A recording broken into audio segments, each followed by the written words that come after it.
రేపు పొద్దున మీరు పోలీస్ డిపార్ట్మెంట్ పక్కన పెట్టుకుని మీరు ఊళ్ళో అక్కడ తిరగండి, ఎమ్మెల్యేని తిరగమని చెప్పండి.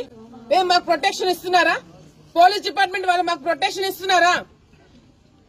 అందరూ ఒకటే కదా పోలీస్ డిపార్ట్మెంట్ కి, పోలీసులకి అందరికి సమానమే కదా. ఎమ్మెల్యేకి ఇచ్చే ప్రొటెక్షన్ మాకు ఎందుకు ఇవ్వలేకపోతున్నారు? మేము ప్రతిపక్షంలో ఉన్నామన్నా?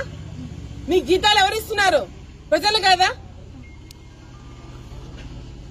ఎమ్మెల్యేని కాపలాగానికి, ఎమ్మెల్యేని చూసుకోవడానికి సరిపోయింది మీ డ్యూటీలు.